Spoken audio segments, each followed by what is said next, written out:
A lone biker sits at a bar, ready to mingle. He's rocking the Vandal's leather jacket with a huge skull on the back. Some bullies approach the man and show him that he is not welcome in their bar, at least not in that jacket. He has the choice to take it off or go off to find another place.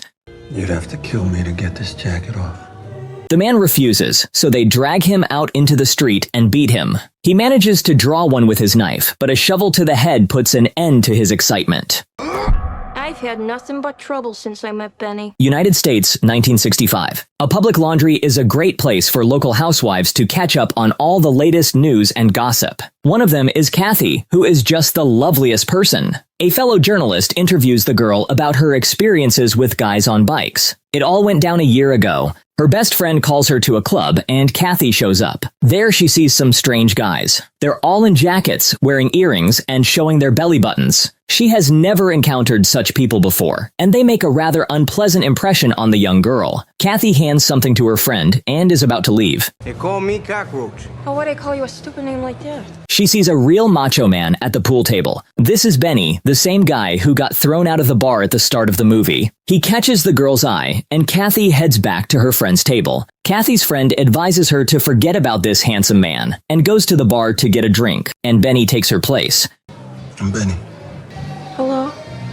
Still, the girl politely turns the guy down, saying she gotta go. Then the president of this club, Johnny, sits down in front of her. Kathy also rejects Johnny and leaves the bar. She goes to the bus stop to wait for the bus and sees Benny leaving the bar, followed by the whole gang. Amid shouts and dirty looks, the girl is forced to sit in the back seat of Benny's bike. Kathy doesn't want to be alone with these savages. On the road, she finds herself in the middle of a pack of bikers. This makes the strongest impression on her. The new acquaintance brings Kathy home late in the morning. Her boyfriend is completely unhappy with this state of affairs. Benny eagerly awaits outside the girl's house for almost the entire day. This escalates the situation and pushes Katie's boyfriend to end the relationship. Benny comes to the door and asks Kathy out. A month later, the couple marries. Newly married man rides his bike through the streets of his town. He rides so fast that he attracts angry police cars behind him. On the verge of an accident, he evades the chase and drives out of town. His iron horse stalls in the middle of the highway. He only hopes that someone will help him.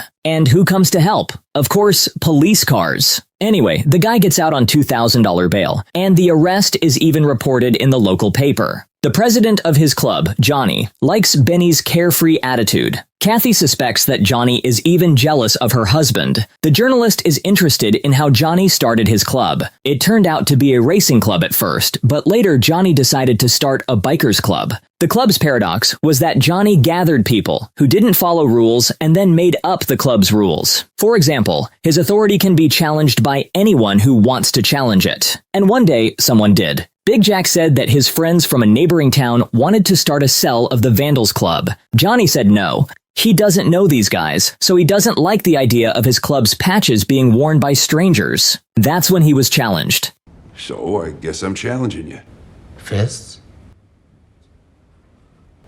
Or knives?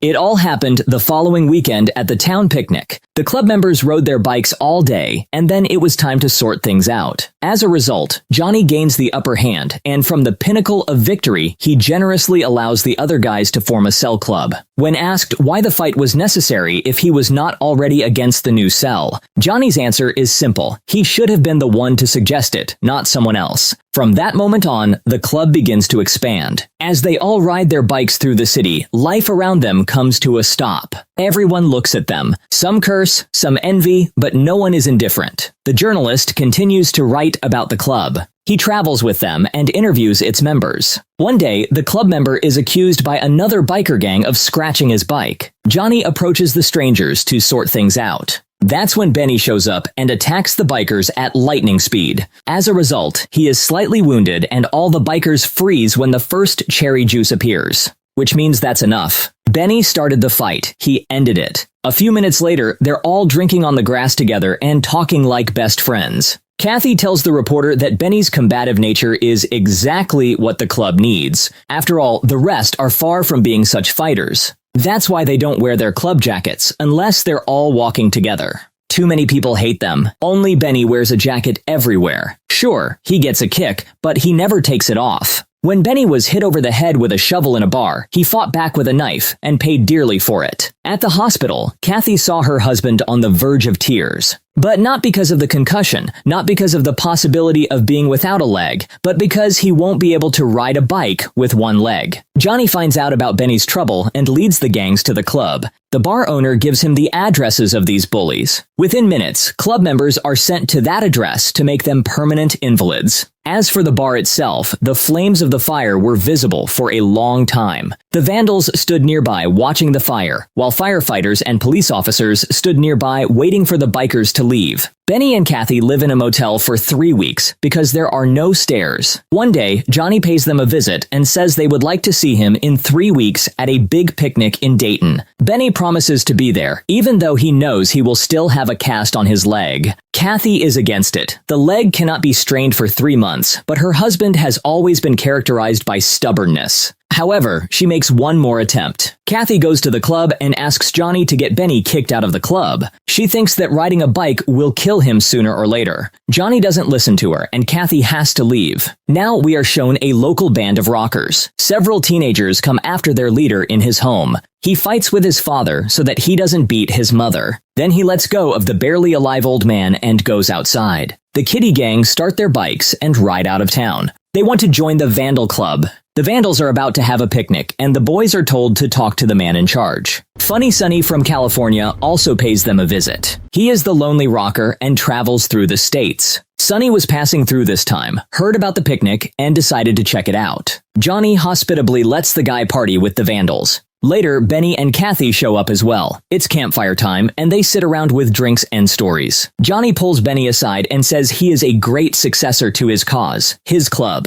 For he is the only one who obeys no one and is respected by all. Benny is in no hurry to agree, so he is given time to think. And then Brucey, Johnny's right hand, closes his eyes forever. He was riding his bike and a car came out of the side. Johnny sends the flowers from the club to the funeral home, but Brucey's parents won't accept them. Then Johnny gathers the whole club and goes to say goodbye to his friend. Johnny gets spit in the face by Brucey's mother. Later, the Vandals are relaxing in the club when a group of bikers walk in. They missed a chance to talk to Johnny at the picnic. But Johnny turns him down. They don't take kids into the club. The guy isn't about to back down. He convinces Johnny to take a look at their homemade bikes. Finally, Johnny agrees to look at the bikes. As a result, he agrees to accept the club, but only one guy. He won't accept his friends. The gang leader readily agrees, and Johnny tells him to go away. He will not accept a man who has betrayed his friends. The offended guy grabs a knife and wounds Johnny, then passes out from the backlash. Over time, the club grows. New people come in. Some are crackheads, some are post-Vietnam. I don't remember anyone. One of the members, Cockroach, is about to leave the club.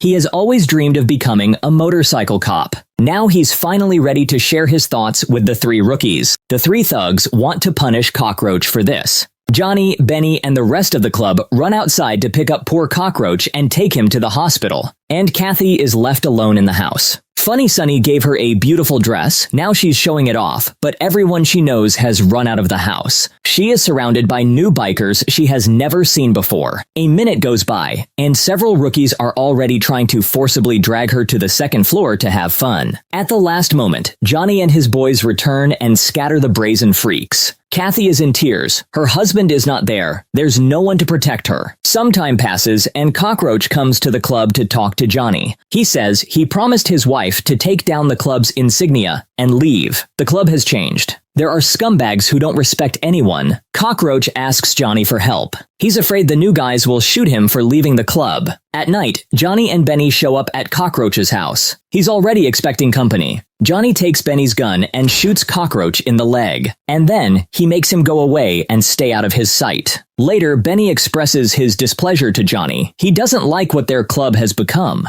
He doesn't like the way they act, what they've become. In response, Johnny again asks the guy to take his place. He admits that the rookies are unruly and he can't control them. Benny again refuses the offer, saying he will never take over the club under any circumstances. He gets on his bike and rides off, leaving Johnny standing alone in the middle of the night. Benny doesn't just leave, he leaves completely, away from everyone. He's been gone for over a year. It was then that the very brazen boy who had once attacked Johnny with a knife showed up. Now he's the Vandal. He joined the Vandal cell in another state, and now he's challenging Johnny. Johnny has no choice but to accept. Before the fight, Johnny visits Kathy to see if Benny has returned, but he hasn't. Afterwards, he gets back behind the wheel and drives away as if to say goodbye. Johnny showed up early to meet his opponent. He's ready to deal with the young man quickly. Johnny has brass knuckles in one hand and a knife in the other. But Johnny's rival shows up with a gun, he shoots the man and calms him down. As someone later said, the scumbag interrupted the golden age of bikers. The young champion becomes the leader of the bikers and turns the once good men's club into a regular gang.